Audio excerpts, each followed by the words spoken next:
പൂരാട ദിവസം പെയ്ത മഴ കേരളത്തിലെ പൂക്കൃഷികർക്ക് വലിയ ദുരിതമാണ് സമ്മാനിച്ചത്. അതെ കണ്ട, അതേ ഈ പാടം ഫുള്ള് പൂക്കൾ പറിച്ചിട്ടിരിക്കുകയാണ്.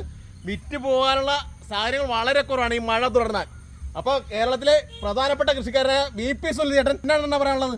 പൂക്കർഷകരെ സപ്പോർട്ട് ചെയ്യുക, പൂക്കൾ വാങ്ങി സഹായിക്കുക, ഈ ഓണം കളറാക്കുക. അപ്പൊ നമ്പർ ഞാൻ താഴ്ത്തിട്ടേക്കാതെ. ആദ്യത്തെ തോട്ടത്തിലെ പൂക്കൾ ഏകദേശം വിളവെടുപ്പ് കഴിഞ്ഞു. പക്ഷേ അതെ ഈ തോട്ടത്തിലെ ഇനി ഒരുപാട് പൂക്കളാണ് ഉത്രാടം ദിനത്തിൽ ഇന്ന് വിളവെടുക്കാനുള്ളത്. അപ്പോൾ ഇതിന്റെ ഉടമ അല്ലിയെണ്ണാണ്. എന്നാണ് പറയാനുള്ളത്? ഞങ്ങൾ തിരുവേശം കൃഷിക്കൂട്ടത്തിലെ കൃഷിക്കാരാണ്. അപ്പോൾ ഇതിൻ്റെ പൂ ഇന്ന് എല്ലാം വിളവെടുത്തുകൊണ്ടിരിക്കുകയാണ്. നിങ്ങളെല്ലാവരും തന്നെ ഇന്ന് തന്നെ വന്ന് ഈ പൂവുകളെല്ലാം വാങ്ങി സഹായിക്കണമെന്ന് അഭ്യർത്ഥിക്കുന്നു. അപ്പോൾ ഇത് ജ്യോതിഷ എണ്ണം കൂടെ ഉണ്ട് അതിനകത്ത്. അതെ, എന്നേക്കാളൊക്കെ ഒരുപാട് മുമ്പ് കാർഷിക മേഖല ഇടപെട്ട സുപകേഷ് കൃഷിയിടത്താണ് നിൽക്കുന്നത്. അടിപൊളിയായിട്ട് പൂക്കളും പച്ചക്കറികളുള്ള സൂപ്പർ കൃഷിയിടം. അപ്പോൾ അണ്ണ എന്നാണ് പറയാനുള്ളത്? നമുക്കിപ്പോൾ ഓണത്തോടനുബന്ധിച്ച് 17 ഇനം പച്ചക്കറികളും അതോടൊപ്പം തന്നെ പൂക്കളും ഒക്കെ ഇവിടെ റെഡിയായിരിക്കുകയാണ്. ഇപ്പോൾ ഒരുപാട് ആൾക്കാർ ഇന്നലെയൊക്കെ വന്നായിരുന്നു വാങ്ങിക്കാനായിട്ട്. അപ്പോൾ ഇന്നും വന്ന് ഇന്നത്തെ ദിവസം അറിയാലോ, നാളെ ഇന്ന് ഉത്രാടാണ്.